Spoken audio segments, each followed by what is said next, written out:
Pourquoi la peine de mort est-elle juste et nécessaire? On vous répète partout que la peine de mort est barbare, dépassée, contraire à la dignité humaine. Mais est-ce vrai? Depuis toujours, la révélation, la raison et le magistère de l'Église affirment exactement l'inverse.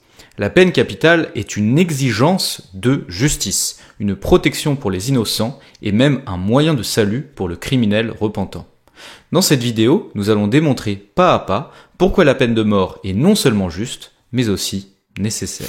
La vidéo va se dérouler en 6 parties. Premièrement, les 4 principes rationnels qui justifient la peine de mort. Deuxièmement, le témoignage de l'Ancien et du Nouveau Testament. Troisièmement, l'enseignement de saint Augustin et de saint Thomas d'Aquin.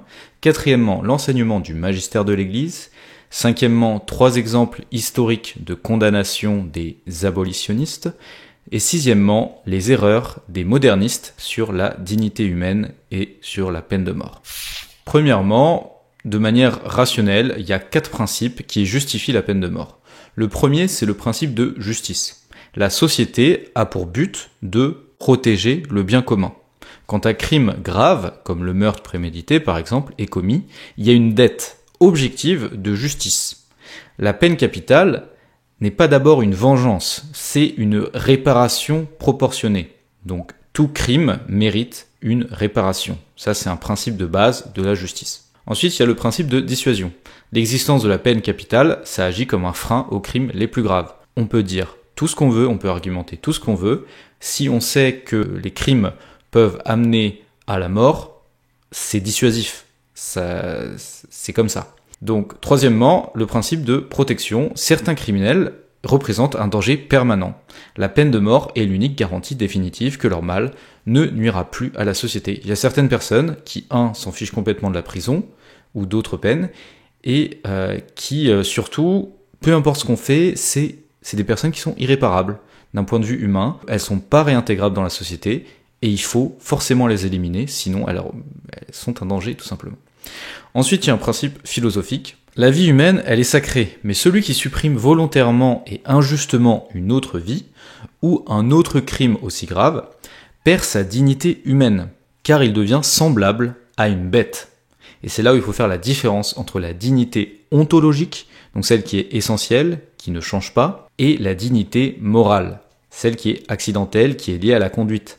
La dignité morale, elle change par rapport à ce qu'on fait. Donc ça, c'est primordial à comprendre. On va en reparler par la suite. Deuxièmement, on va regarder les témoignages de l'Écriture sainte. Dans l'Ancien Testament, dans le chapitre 9 de la Genèse, « Quiconque aura répandu le sang de l'homme, son sang sera répandu, car c'est à l'image de Dieu qu'a été fait l'homme. » Donc là, c'est assez clair. Dans l'Exode, quand Dieu donne les lois, les différentes règles de conduite aux Israéliens, et notamment à travers Moïse, il dit clairement que celui qui frappe un homme voulant le tuer meurt de mort, ou encore dans le Lévitique, que celui qui frappe et tue un homme meurt de mort. Donc c'est assez clair. Ensuite, dans le Nouveau Testament, notre Seigneur nous dit, dans le chapitre 26 de saint Matthieu, « Alors Jésus lui dit, remets ton épée en son lieu, car tous ceux qui se serviront de l'épée périront par l'épée. » L'abbé Glaire, donc l'abbé Glaire c'est un abbé très connu qui a fait justement la traduction de la Vulgate en français, une des meilleures traductions disponibles aujourd'hui, il commente « périront par l'épée », c'est-à-dire mériteront de périr par l'épée. Et d'ailleurs ce passage, c'est là où saint Pierre justement coupe l'oreille d'un des serviteurs des Juifs qui viennent arrêter notre Seigneur Jésus-Christ, au jardin des Oliviers. Un autre passage de saint Paul qui dit clairement, en parlant justement des princes, il dit « Car elle est le ministre de Dieu pour le bien. Que si tu fais le mal, crains, car ce n'est pas sans motif qu'elle porte le glaive, puisqu'elle est le ministre de Dieu dans sa colère contre celui qui fait le mal. Il est donc nécessaire de s'y soumettre, non seulement par crainte de la colère, mais encore par conscience. C'est aussi pour cela que vous payez le tribut, car les princes sont les ministres de Dieu, le servant en cela même. » En fait, ça fait référence à l'autorité que détiennent justement les princes. Et saint Paul montre bien que le prince, ou celui qui détient l'autorité, tout simplement, représente Dieu, et qu'il est justement, il peut utiliser le glaive. Donc on a aussi l'exemple du bon larron, dans le chapitre 23 de saint Luc. Le larron reconnaît que sa condamnation à mort est juste. Encore pour nous, c'est avec justice, car nous recevons ce que nos actions méritent.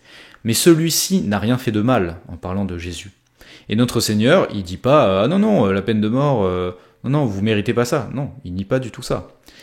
Et il promet le paradis au criminel qui est repentant. Le mot repentant est important dans cette phrase.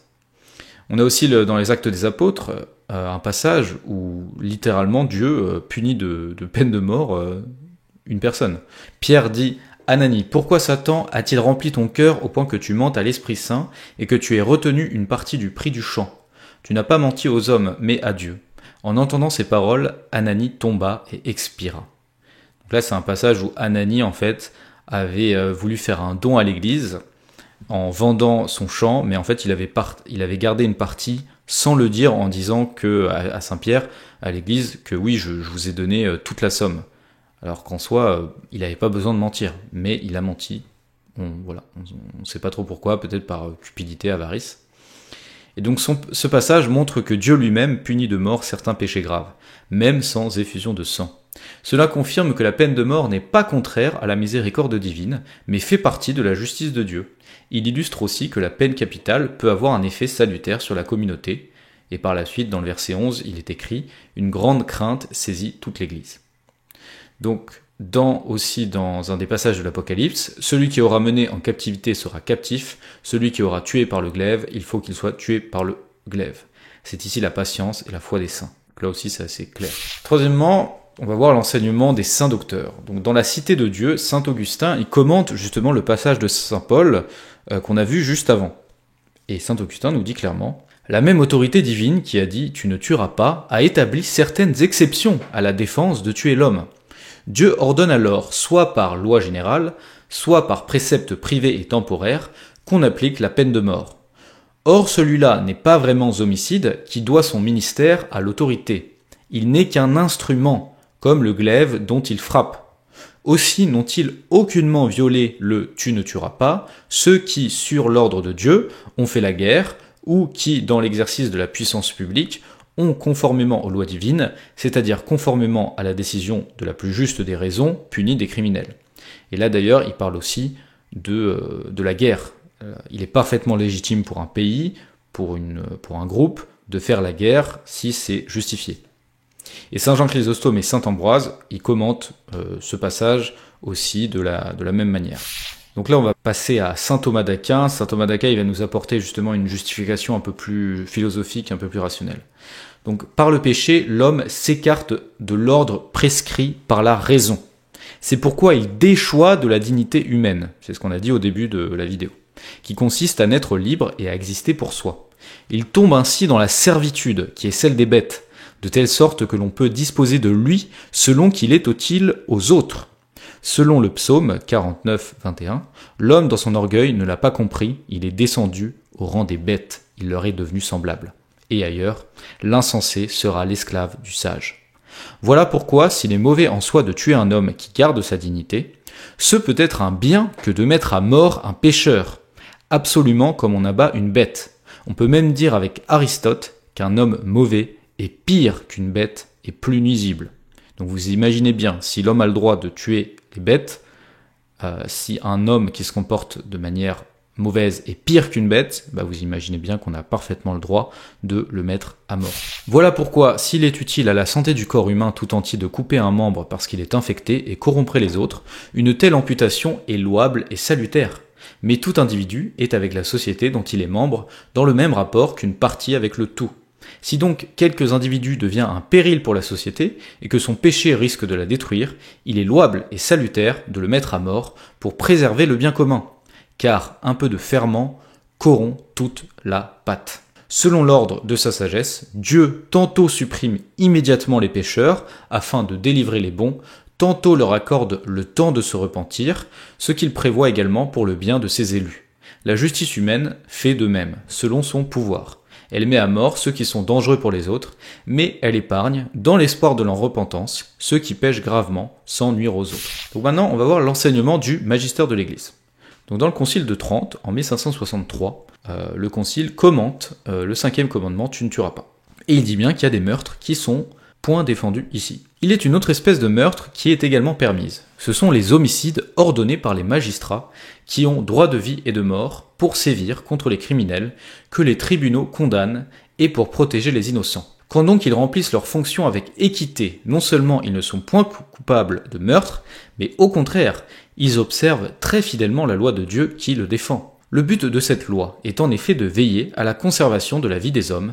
Par conséquent, les châtiments infligés par les magistrats, qui sont les vengeurs légitimes du crime, ne tendent qu'à mettre notre vie en sûreté, en réprimant l'audace et l'injustice par les supplices. C'est ce qui faisait dire à David: « Dès le matin, je songeais à exterminer tous les coupables pour retrancher de la cité de Dieu les artisans d'iniquité. » Enfin, le pape Pie XII, dans une allocution en 1952, dit clairement: « Même quand il s'agit de l'exécution d'un condamné à mort, l'État ne dispose pas du droit de l'individu à la vie. Il est réservé alors au pouvoir public de priver le condamné du bien de la vie, en expiation de sa faute, après que par son crime, il s'est déjà dépossédé de son droit à la vie. » Donc là, le pape Pie XII dit pas que l'État n'a pas le droit d'appliquer la peine de mort. C'est pas ça qu'il dit. En gros, pour expliquer cette phrase, il dit que l'État, il n'a pas un droit absolu sur la vie de ses citoyens. D'ailleurs, ça c'est une citation qui, si on la remet dans le contexte, en fait, le pape Pie XII, il parlait notamment des expériences que menait l'Allemagne nazie, justement, qui prenait des gens comme ça. L'État prenait des personnes et faisait des expériences sur eux qui pouvaient entraîner la mort.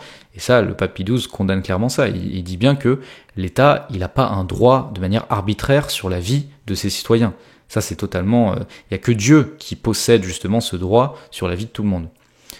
Et donc, le pape Pie XII rappelle bien que, par contre, quand une personne commet un crime très grave, elle perd son droit à la vie. Donc l'État, qui a reçu de Dieu la mission de protéger la société et de rendre la justice, peut lui retirer la vie, non comme un maître qui possède ce droit, mais comme une autorité qui applique une juste peine en réparation du mal commis. En fait, c'est tout le rapport à l'autorité.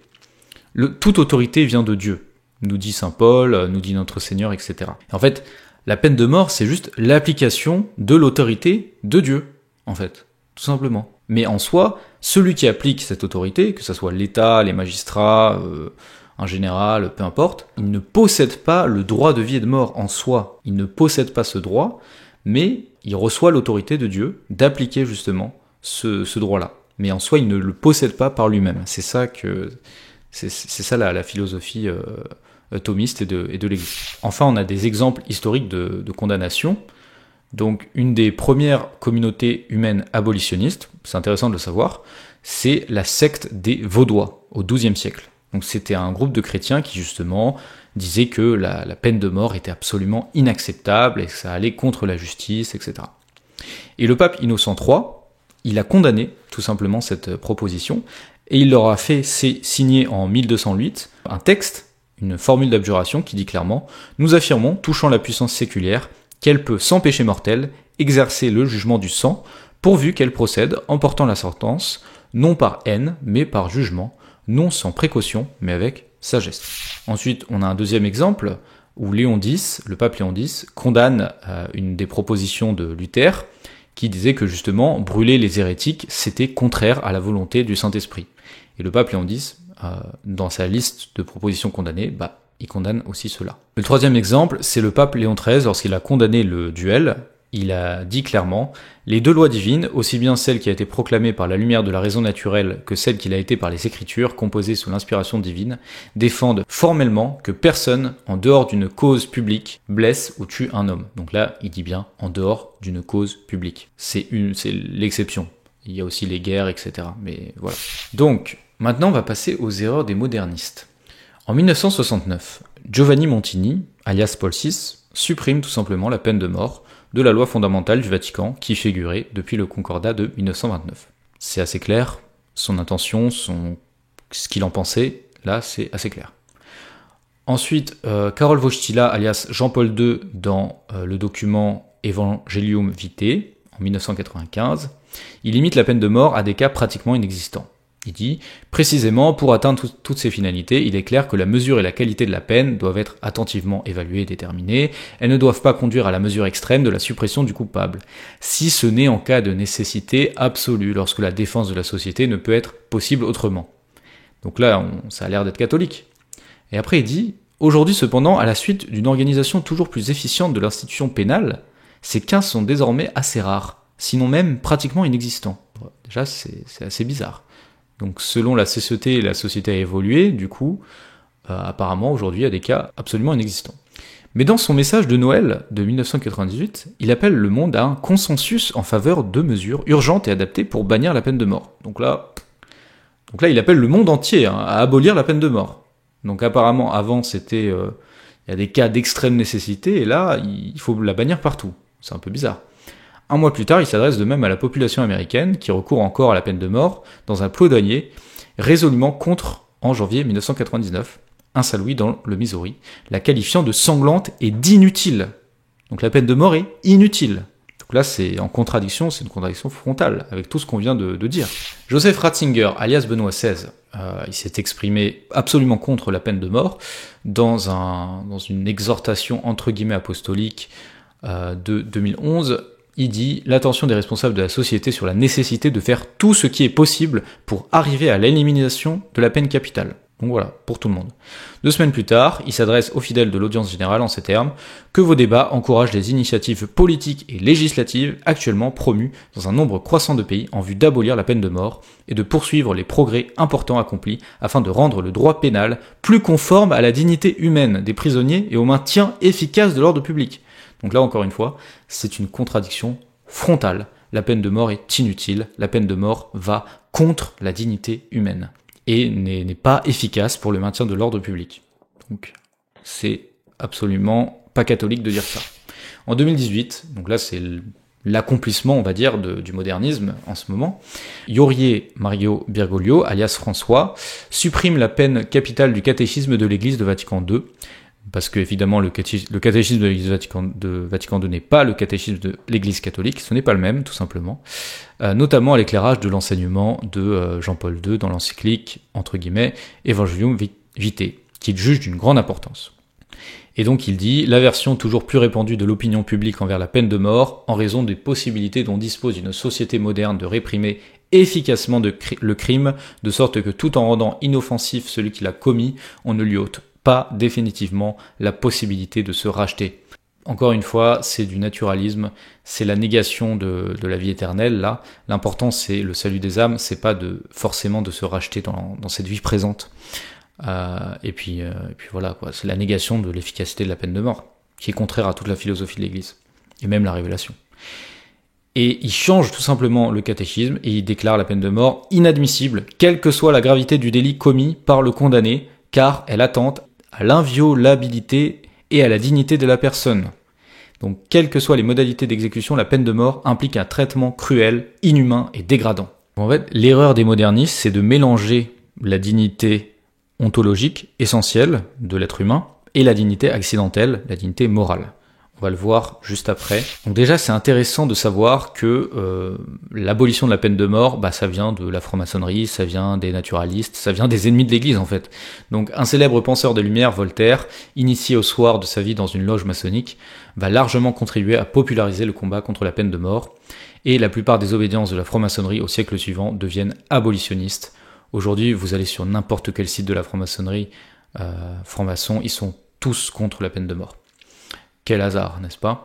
Au siècle suivant, deviennent abolitionnistes, donc elles font leur ensuite la phrase de Jean Jaurès, la peine de mort est contraire à ce que l'humanité depuis 2000 ans a pensé de plus haut et a rêvé de plus noble. Bon, ça évidemment c'est des abominations de dire ça.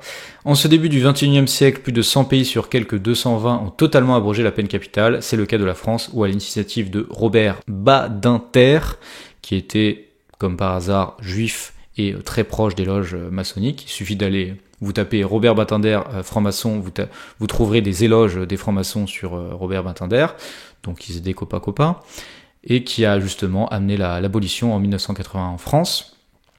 Et les évêques, je dis sikh entre guillemets parce que les évêques de France ne sont pas évêques, mais ça c'est un autre sujet, rendent grâce pour l'inlassable combat de monsieur Robert Badinter en faveur de la dignité humaine. Donc ça c'est la conférence des évêques, entre guillemets, de France, après le décès, le 9 février 2014, de l'ancien garde des Sceaux, qui a justement contribué à l'abolition de la peine de mort.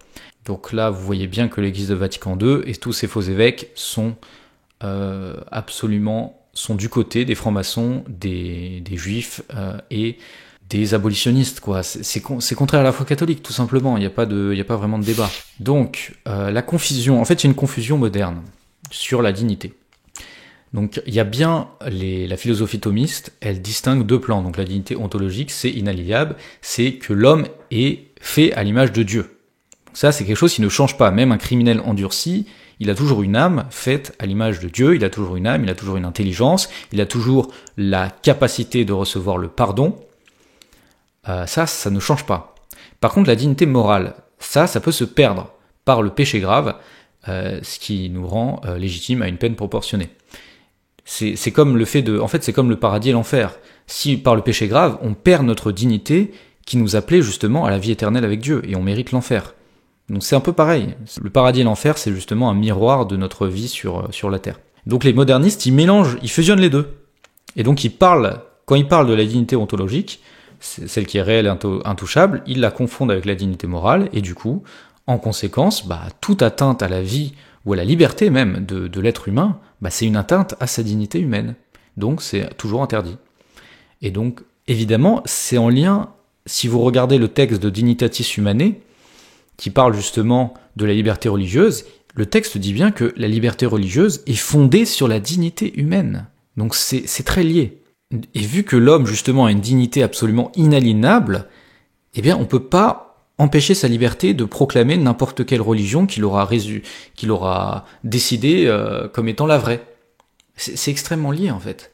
C'est le modernisme, c'est justement l'acceptation du péché comme étant un droit. C'est la transformation de l'erreur, du péché, de l'indignité, en droit, en liberté. C'est très intéressant. Donc, ce glissement permet de condamner la peine de mort, mais aussi d'affaiblir toute justice pénale sévère. Ben oui, il n'y a pas que la peine de mort. Tout ce qui est la répression du péché, en fait, que ce soit le péché ou les crimes, etc., ça va contre la dignité humaine, finalement. Donc, voilà, c'est leur raisonnement, ils confondent l'être et l'ordre de l'agir. Donc alors que la tradition catholique a toujours distingué ces deux plans pour éviter la contradiction, on peut reconnaître que le criminel reste une personne, tout en affirmant qu'il a perdu son droit à vivre en société. Donc la conclusion est simple, la peine de mort est rationnellement fondée, elle est divinement révélée, et elle est constamment enseignée par l'Église. Et elle est un instrument de justice, de protection et de salut, car elle pousse le condamné au repentir. Bon, ça on n'en a pas vraiment parlé, mais évidemment, lorsque par exemple il y avait l'Inquisition, ou quand les nations étaient catholiques, avant que le condamné était tué, il avait toujours la possibilité de se racheter, de se confesser. Évidemment. Le but, c'était pas de l'envoyer en enfer, le but, c'était de protéger la société, mais aussi, si possible, de sauver l'âme de cette personne. Et d'ailleurs, c'est une grande grâce, finalement, parce que quand on est condamné à mort, on a le temps de se préparer à la mort. On sait, dans 2 semaines, je vais mourir, donc je peux préparer mon âme, demander pardon, faire pénitence, me confesser. Et en fait, finalement, d'un point de vue surnaturel, ça peut être une très bonne chose. Et ça, justement, quand on perd la foi, quand on n'a pas la foi, ça, on peut pas le comprendre, on peut pas le voir. Donc voilà. Donc les modernistes mélangent la dignité ontologique et la morale, et la négation moderne de sa légitimité, c'est pas une évolution, mais c'est une contradiction, et donc une preuve supplémentaire que l'enseignement des faux papes conciliaires s'écarte de la foi catholique. Je veux dire, comment est-ce qu'on peut dire encore que ces gens-là sont catholiques alors qu'ils promulguent la même chose que les francs-maçons et que les ennemis de l'Église? Je veux dire, vous lisez un texte sur la dignité humaine de franc-maçon, ça ressemble quasiment mot pour mot à Dignitatis Humanae. Par exemple, si vous regardez les textes des francs-maçons sur la liberté religieuse, c'est quasiment la même chose que Dignitatis Humanae de Vatican II. C'est quasiment la même chose. Donc voilà, c'est indéniable. Donc je vous laisse sur cette conclusion, et j'espère qu'un jour on rétablira la peine de mort, parce qu'on en a bien besoin aujourd'hui, surtout dans notre pays qui est attaqué de toutes parts, de manière physique et spirituelle. Donc voilà, je vous remercie d'avoir écouté cette vidéo, que Dieu vous bénisse, et merci à vous. Au revoir.